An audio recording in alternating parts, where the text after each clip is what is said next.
धन गुरु अर्जन देव जी महाराज जगत दे च एक ऐसे अवतारी पुरुष ने जिन्हां दी मिसाल घट ही मिलती है। वैसाख वदी सत 1620 बिकमी संमत धन गुरु रामदास जी महाराज दे घर माता भानी दी कुख तो गोविंदवाल साहब दे आप दा आगमन होया। ये नूरानी जोत उस थां ते ही उजागर हुई। गोविंदवाल दी धरती नूं ये मान हासिल है। सहजे सहजे आप दा बचपना भी इस ढंग नाल बतीत हो रहा है कि भट्टा नूं कहना पिया है कि तै जनमत गुरमत ब्रह्म पछाणियो। हे गुरु अर्जन देव जी, तुसी जन्म तो ही ब्रह्म ज्ञानी हो, जन्म तो ही ब्रह्मनिष्ठ हो, जन्म तो ही ईश्वर नाल जुड़े हुए हो। इसका एक इतिहासक सबूत भी मिलता है कि अजे आप सिर्फ 1 साल दे सन ते आप धन गुरु अमरदास जी महाराज दे सिंहासन ते चढ़न की कोशिश पे करते सन। हुण 1 साल दे बालक दी काया 2.5 फुट उच्चा सिंहासन पूरी कोशिश करन लेकिन शरीर चढ़ ना सके। माता भानी जी भजे होया है, एकदम आप नु चुकया और आख्या लाल जी इस गद्दी ते नहीं बैठेदा, ये धन गुरु अमरदास जी महाराज दा सिंहासन है, इस ते नहीं बैठीदा। इतने च गुरु अमरदास जी महाराज आ गए। भानी दे हथों बच्चे नु बालक गुरु अर्जन देव जी नु ले सिंहासन ते बिठा के कहने लगे, यह दोहता बाणी का बहुता, ये बाणी दा जहाज है, ते जे यही सिंहासन ते नहीं बैठेगा तो फिर कौन बैठेगा।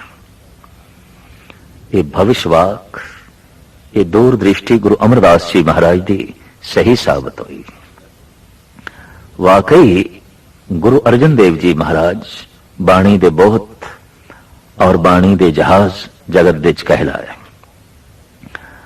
आप दी अजीम देन हरिमंदिर ते फिर तरन तारण दा महान तीरथ ते अस्थान है।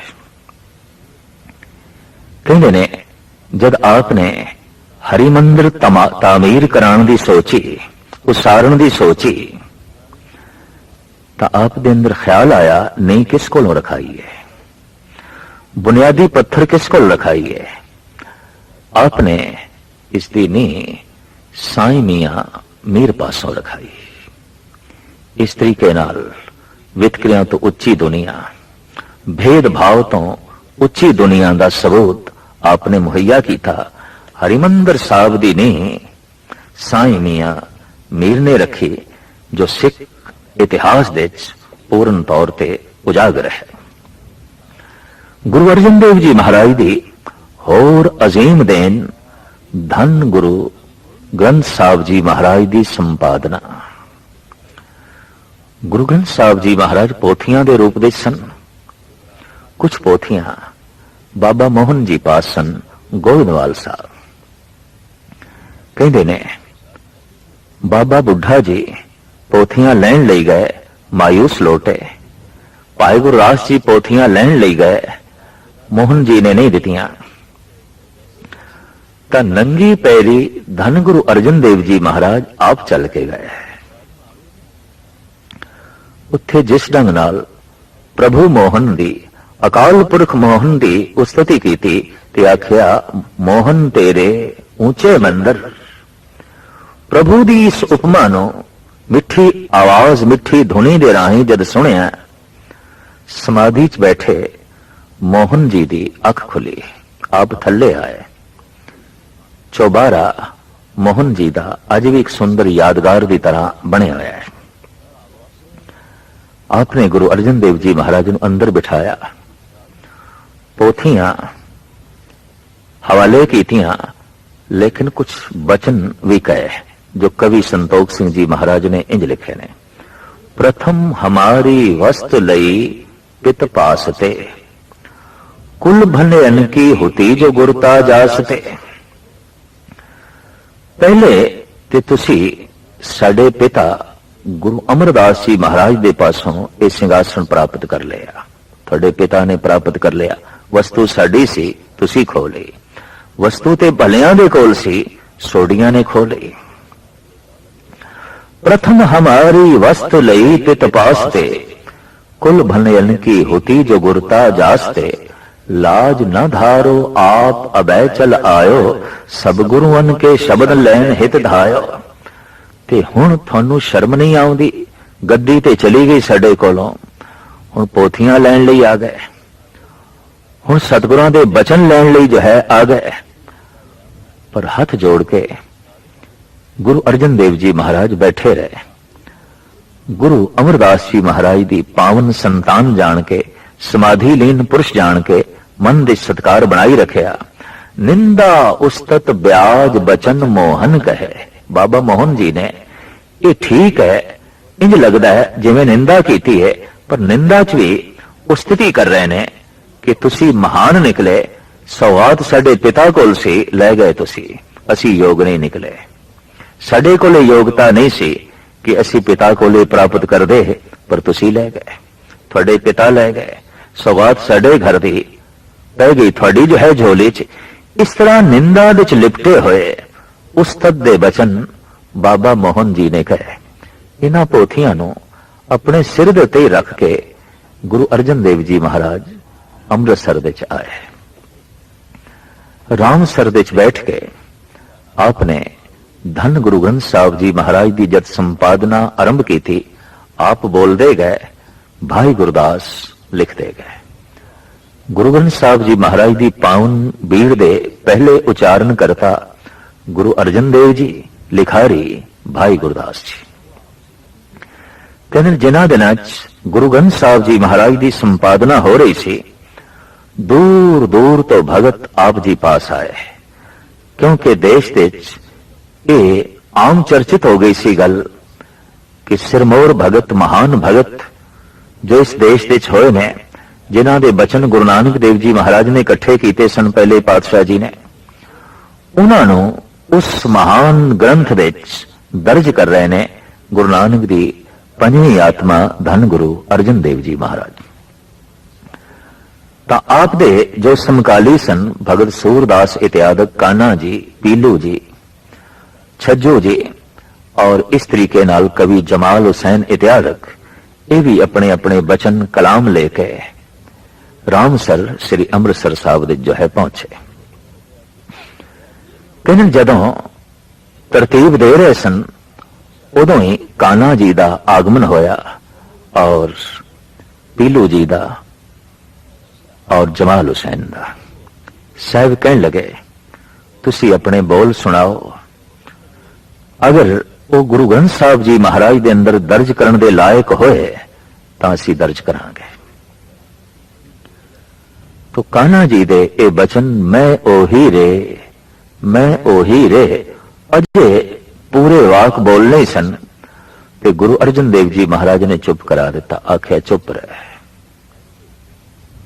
असी मैं दे चलीन नहीं होना, तू दे चलीन होना है। असी मैं मिटानी है, असी ओ साधना करनी है कि मैं मिट ही जाए, मैं भुल ही जाए और तू प्रगट होवे, तू ही तू रह जावे। इस वास्ते इन्हां बचनां च अहंकार दी बू आउंदी है, निरंकार दी सुगंधी नहीं। कहंदे ने फिर छज्जू अगे आया, वो कहने लगा, कागज संधि पुत्री तो भी प्रिय ना निहार, यही मार ले जावई यथा बिलोचन धार। स्त्री अगर कागज की भी बनी हुई है, उसकी कोई तस्वीर भी है, तो नहीं देखनी चाहिए। ये नरकां दे च लै जांदी है, ये नरक दुआरी है। गुरु अर्जन देव जी महाराज कहने लगे, अपनी मां नूं वेखदा हुंदा है कि नहीं, भैन नूं वेखदा है कि नहीं, आखिर वो स्वरूप भी स्त्री है, तो वह भी तेनों नरकां च सुटेगी। ये बोल भी साडी मत ते पूरे नहीं उतरदे, रब्बी सिद्धांत ते पूरे नहीं उतरदे। तो कहना पएगा, अगर ईश्वर ने स्त्री नूं बनाया है तो मनुख नूं नरकां विच पाण लई बनाया है, तो ईश्वर दोषी है। साहिब श्री गुरु अर्जन देव जी महाराज ने इन्हां भगतां दे कलाम वापस कीते। फिर एक भगत अगे आया, वो हाथ जोड़ के बेनती करने लगा, महाराज मेरे बोल सुनो। सतगुरु कहने लगे, सुना। चुप वे अड़िया चुप, बोलन दी नहीं जा। साहब कहने लगे, नहीं, चुप नहीं रहना। जिथे लोड़ पई बोलना है, जिथे लोड़ नहीं खामोश रहना है। जब लग दुनिया रही है नानक, किछ सुनिए किछ कहिए। कुछ कहना है, कुछ सुनना है, चुप नहीं रहना। अगर चुप ही रहना है तो दरख्त चुप ने, पत्थर चुप ने, तो फिर प्रभु ने जबान क्यों बनाई? चुप रहने लई नहीं, मौन धारण करने लई नहीं, बोलने लई बनाए गए। और वो बोलना है, उन्हां बोलां नूं प्रगट करना है जिन्हों सुन के संसार नूं शांति मिले, अपने आप नूं चैन मिले, प्रभु दी प्रसन्नता हासिल होवे। बोलना है, चुप नहीं रहना। कहते ने बिंद्राबन तो पहुंचे भगत सूरदास, नेत्रहीन सन। ये भी लाठी दे आसरे ते खड़े होए, वृद्ध शरीर से आखण लगे, हे गुरुदेव पिता, परिपूर्ण परमात्मा ने कुछ मैनू भी सौगात दी है और मैं वो आप दे नजराने वजों भेंट करना आया। साहब कहने लगे, सुनाओ। ये भगत जिथे महान कवि सन, उथे महान संगीतकार भी सन। दोपहर का समा से सारंग राग की धुन अलापी और वजद विच आके इस पंक्ति का गायन किया। छाड़ मन हर बेमुखन को संग। ऐसे मधुर आवाज विच, ऐसे सुरीले कंठ दे चों और ऐसी लय ताड़ विच अलाप होया, सूरदास की अपनी ही समाधि लग गई। सुनन वाले बिस्माद होए। धन गुरु अर्जन देव जी महाराज भी प्रसन्न होए। धन गुरु अर्जन देव जी महाराज नो भगत सूरदास ते ये बोल इतने प्यारे लगे, इतने चंगे लगे। आप सोची पे ने कि सूरदास अगे वधे, पूरा वाक सुनिए ते गुरु ग्रंथ साहब जी महाराज दे दर्ज करिए। इतने च लांगरी सिंह आया, हाथ जोड़ के बेनती करने लगा, महाराज लंगर तैयार है, पंक्तां बिराज गईयां ने और आप दी उड़ीक है। सतगुरुदेव जी महाराज सोचते ने, जाइए ते भगत दी तोहीन जो जुड़ गए प्रभु नाल, ते ना जाइए तो पंक्तां लग चुकियां ने अन्न दी तोहीन, लंगर दी तोहीन। भगत दा भी सन्मान रह जाए और पंगत दे च भी जा बैठिए। तो गुरु अर्जन देव जी महाराज ने भाई गुरदास को हुक्म किया कि आप इन्हां दी एक पंक्ति ही दर्ज कर दो। गुरु ग्रंथ साहब जी महाराज दे अंदर इस भगत दी इक्को ही पंक्ति है, छाड़ मन हर बेमुखन को संग। भाई गुरदास जी ने यह पंक्ति दर्ज करके कबीर जी दा बाद विच एक शब्द चढ़ाया गया, सारंग राग की समाप्ति हुई। तो भाई गुरदास जी कहने लगे, महाराज जगत नूं किस तरह पता चलेगा, संगतां नूं यह बोध किस तरह हासिल होवेगा कि यह पंक्ति भगत सूरदास जी दी है। साहब कहने लगे, इसका सिरलेख लिखो। हुण पंक्ति लिखवाण तो बाद सिरलेख लिखवांदे ने। ऊपर लिखो, सारंग महला पंजवा सूरदास। साहब कहने लगे, शब्द असी उच्चारण करते हैं और शब्द सूरदास नूं भेंट करते हैं, उसके नाम ते उच्चारण करते हैं ताकि उसका नाम गुरु ग्रंथ साहब जी महाराज दे दर्ज हो जाए। गुरु अर्जन देव जी की सोचनी, सूरदास नूं अमर करने का जज्बा। शब्द गुरु अर्जन देव जी महाराज का है, लेकिन उस विच नानक शब्द नहीं है, सूरदास है। सूरदास के ऊपर एक पंक्ति है, ये जगत नूं पता चले कि एक पंक्ति सूरदास की है, थल्ले दा शब्द गुरु अर्जन देव जी महाराज ने सूरदास नूं भेंट कीता है तो सिरलेख ये लिखवाया, सारंग मल्ला पंजवा सूरदास। थल्ले जो पावन वाक है इंज है, हर के संग बसे हर लोक, तन मन अर्प सरबस सब अर्प्यो, आनंद सहज धुन जोक। श्याम सुंदर तज आन जो चाहत, ज्यों कुसटी तन जोक, सूरदास मन प्रभहत लीनो दीनो एह परलोक। सूरदास दे मन नूं प्रभु ने अपने हत्थां च लिया और परलोक दे सुख इस लोक विच दे दिते ने। ऐसा क्यों? सूरदास की समझ विच एक गल आ गई है कि श्याम सुंदर तज आन जो चाहत, ज्यों कुसटी तन जोक। प्रभु नूं छड़ के किसी होर वस्तु की वासना करनी ये ते इंज है जिवें जौंक कोड़ी दा खून पींदी है मिठा जान के, ते बाद विच तड़प तड़प के अपने प्राण गवा बैठती है, अपनी जान दे देंदी है। इस तरह भट्टां दे सोईए, कबीर फरीद दे श्लोक, ते फिर संपूर्ण गुरु ग्रंथ साहब जी महाराज की संपादना करके आपने प्रकाश करवाया हरिमंदिर साहब दे। हुक्मनामा बाबे बुढ़े जी ने लिया, आपने सरवण किया और उत्थे सारी संगत नूं जो आपने ताकीद की थी वो ये, सतगुर के शरीर हैं जो सब थान समय सब ना दरसै हैं। मेरा जिहड़ा शरीर है इहदे दर्शन सारी थावां ते नहीं हो सकते, मेरी काया व्यापक नहीं है। ग्रंथ हृदय गुरु को एहो जानो, उत्तम है सब काल रहे हैं।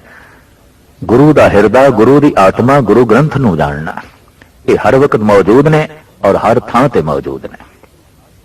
शब्द बिल्कुल नाल रह सकता है मनुख दे, गुरु मेरे संग सदा है नाल।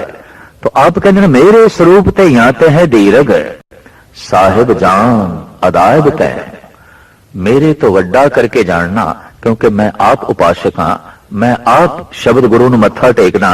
ये प्रभु दे बोल ने, परमात्मा दे बोल ने, नाजुल होए ने, उतरे ने। इस तरीके दे नाल हरिमंदिर साहब दे अंदर धन गुरु ग्रंथ साहब जी महाराज दा आपने प्रकाश करवाया। पृथ्वी चंद मन विच अपनी ईर्खा वधाई जा रहा सी। कहंदे ने चारों पासे मसंदां दी आमद भी रोक दिती, संगतां दी आमद भी उसने जबरन रोकी,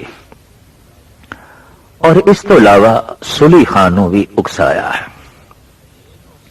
हालात ऐसे ही बने कि लंगर एक दिन बिल्कुल मस्ताना हो गया और कर्मों जो पृथ्वी चंद दी बोटी सी कहने लगी कोई गल नहीं है ते बे औलादा गुरु अर्जन, ये सारी संपत्ति साडी है, ये सारा धन मान प्रतिष्ठा साडी है, ये है ते बे औलादा। कहने ने ए बोल जगत माता गंगा नूं चुभे, जो आप दी सुपत्नी सी गुरु अर्जन देव जी महाराज थी। इस तरह दे बोल। फिर पृथ्वी चंदा ए ईर्षालु सुभाह कहते ने मसंदा दे राही धन लुट लिया, अन्न लुट लिया, वस्त्र लुट ले, साजो सामग्री लुट ली और चारों पासे पैरा बिठवा दिता, कोई पहुंचे ना। हालात ऐसे बने अज दोपहर का लंगर तैयार ही नहीं होया। जगत माता गंगा आप दी सुपत्नी ने सोचा गुरुदेव लई ते कुछ भोजन तैयार करा। तो आपने घर टटोलिया, देखिया एक मिट्टी दे भांडे विच थोड़ा जिहा बेसन पिया सी। आपने उसदे दो प्रसादे तैयार कीते, सतगुरां दे अगों रखे ते अगों रखदियां सार रो पईयां ज़ारो ज़ार। गुरु अर्जन देव जी महाराज ने उत्थे बोल उच्चारण कीते ने, रूखो भोजन भूम सैन सखी प्रे संग सुख बिहात। ऐ सखी रुखा भोजन है, धरती ते सोना है, पर तू रो ना। पृथ्वी चंद अन्न लुट के ले गया, धन लुट के ले गया, वस्त्र लुट के ले गया, पर इन्हां नियामतां दे देण वाला जो दाता है वो ते मेरे हिरदे च बैठा है, उसनों लुट के ते नहीं ले गया। सागर मेरे कोल है, सूरज मेरे कोल है, महाशक्ति मेरे कोल है, प्रभु मेरे कोल है, उन्हें जमीन दे ते ही आनंद बना देता है और उसने रुखे भोजन दे भी स्वाद बना देता है, रस बना देता है। इस तरह सबर शांति दे नमूने धन गुरु अर्जन देव जी महाराज कहते ने, राज सता आप तो परेशान सी। उसके कुछ कारण, जिथे देश दे कोने कोने तो संगतां आप दे दर्शनां लई आउंदियां सन, उत्थे मुस्लिम पीर फकीर भी आप दी चरण छो प्राप्त करने लई आप दे आले दुआले परिक्रमा करदे सन। साईं मियां मीर भी आप दे मुरीदां दे चों एक मुरीद सी। जमाल हुसैन भी आप दे सिखां दे चों एक सिख सी। वक्त दी हुकूमत नूं इह गल चुभी, साडे रस्ते दा एक रोड़ा है और इसदा सत, इसदी तपस्या, इसदा ज्ञान इतना उजागर हो रहा है कि सारे देश नूं प्रभावित कर रहा है। साडी सता लई किधरे खतरा ना हो जाए। दूसरे पासे सुली खां दे कन भरदा रहा प्रिथी चंद, मौलवी कन भरदे रहे जहांगीर दे। सुलही खां अपने पूरे लाओ लश्कर समेत अमृतसर ते हमला आवर होया। साहिब गुरु अर्जन देव जी महाराज ने संगतां नूं एकत्रित किया और पतवंते सजना की राय लेनी चाहिए। पहला मता यह पकाया गया, प्रथमे मता जे पत्तरी चलाओ। ये शब्द गुरु ग्रंथ साहब जी महाराज दे दर्ज है। चिट्ठी भेजो, पातशाह ने कहा नहीं। द्वितीय मता दो मानुख पुछाओ, दो बंदे भेजिए, वो सुली खान नूं समझान। साहब कहने लगे नहीं। तृतीय मता किछ करो उपाया, फिर महाराज असी खुद लड़ाई लई तैयार होइए, शस्त्र तैयार करिए, बस्तर तैयार करिए, खुद लड़िए। नहीं, इस मते नूं भी सतगुरां ने रद्द कर दिता। तृतीय मता किछ करो उपाया, मैं सब किछ छोड़ प्रभ तू ही दे आया। हे ईश्वर, बस तू ही मददगार है, मैं सब कुछ तेरे हवाले कीता है। रस्ते विच घोड़ा ऐसा मछरिया, लगाम टुटी और ये घोड़ा भज पिया भट्ठे की तरफ, जिथे अग लगी हुई सी, इट्टां पक रही सन। उसे भट्ठे च एक घोड़ा गिर गया और सुलही खां गिर गया। इस तरह वो जिंदा ही जल के खाक हो गया। अमृतसर नूं खाक करदियां करदियां खुद ही खाक हो गया, खुद ही मिट्टी हो गया। सता दा मुखी जहांगीर, उसने गुरु अर्जन देव जी महाराज नूं सद्दा भेजिया और आख्या, इस्लाम संबंधी गुरु ग्रंथ साहब जी महाराज दे कुछ वाक ने, इन्हां नूं कढ दो। तां पहले आपने भाई गुरदास जी नूं भेजिया और जिस दिन हुक्मनामा लिया गया गुरु ग्रंथ साहब जी महाराज दा, जो जहांगीर ने सुनिया, वो तो यह सी, अवल अल्लाह नूर उपाया, कुदरत के सब बंदे। इन्हां बचनां नूं सुन के जहांगीर चाहे प्रभावित होया, लेकिन राजनीतिक सी। सत दा इतना प्रताप वधदे होया वेख के उसनूं औखियाई सी। मुर्तजा खां दे हवाले गुरु अर्जन देव जी महाराज नूं कर दिता। हवेली दे गुरु अर्जन देव जी महाराज नूं बंद कर दिता गया और खुलियां सजावां देण दी छूट दे दी गई। चंदू ने भी अपने अंदर जो बदले की भावना सी उसनूं उजागर किया, क्योंकि धन गुरु अर्जन देव जी महाराज ने चंदू की लड़की का रिश्ता गुरु हरगोबिंद साहब जी महाराज लई लैण तो इनकार कर दिता सी। इस तरह पहले आप नूं तत्ती तवी ते बिठाया गया, फिर ओवल दी देग विच उबालिया गया, फिर जिस्मां दे ये जिहड़े छाले ने, इन्हां दे उत्ते ठंडा पानी पाण लई रावी विच खड़े करन दा सोचिया ही गया। साईं मियां मीर दी आमद हुई, आपने ये हालत वेखी, रो पे। उस वक्त साहब कहने लगे, सुन कहा सतगुरु ने, मियां छोड़ो प्रीति चाम से, क्या हुआ तन तप गया, मन शांत है हरि नाम से। आप रावी दे कंडे ते पहुंचे, गहरे पानी विच आप नूं लै गए। दुखियां दा ते ख्याल सी कि जले हुए पिंडे नाल जैसे ठंडा पानी छुएगा तड़पना ज्यादा होगी, तकलीफ ज्यादा होगी। पर उत्थे भी हथ जोड़ के जो साहिब कहंदे ने, सेवक की ओढ़क निभही प्रीत, जीवत साहिब सेवियो अपना, चलते राख्यो जीत। हे प्रभु, लख लख तेरा शुक्र है, जन्म तो लेके अंत तक तेरी प्रीति निभ गई। तेरी रजा दे च रहे, तेरे भाने च रहे। आ गया मैं सूख, आ गया मैं भूख, सोई कर सूखा, सोग हरख नहीं जान्यो, जो जो हुक्म भयो साहिब का, सो माथे ले मान्यो। जन्म तो लेके अंत तक प्रभु मैं तेरे हुक्म नु मनिया, तेरे हुक्म दे जीविया, और अज अंतिम समय भी तेरा हुक्म मैनू मिठा लग रहा है। इस वास्ते लख लख तेरा धन्यवाद, शुकराना। भट्टा ने उपमा वजों ये वाक उच्चारण किया है, जब लो ने भाग लार उदे, तब लो भ्रम ते फिरते बौधायो। कल घोर समुद्र में बूढ़त थे, कब हूं मिट है नहीं रे पछतायो। तत्व विचार यह मथरा, जग तारन को अवतार बनायो। जपयो जिन अर्जुन देव गुरु, फिर संकट जौन गर्भ नहीं आयो। जपयो जिन अर्जुन देव गुरु, फिर संकट जौन गर्भ नहीं आयो। इस तरीके नाल जेठ सिद्धि चौथ नूं साहिबां दा तन पानी दे च पानी होया, और आप दा मन और आप दी आत्मा, आप दी जोत धन गुरु हरगोबिंद साहब जी महाराज दे अंदर प्रवेश कर गई।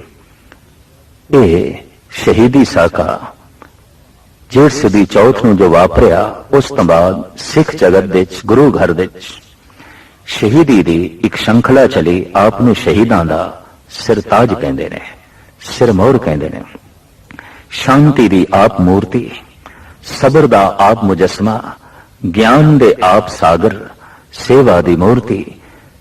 सेवा सिमरन दी दात वंडदियां वंडदियां, शुकराना करदियां करदियां जेठ सुदी चौथ नूं आप इस ढंग दे नाल शहीदी साके द्वारा प्रभु विच लीन होए, और अपनी आत्मा नूं अस्थाई रूप दे च अकाल पुरख दे च विराजमान कीता।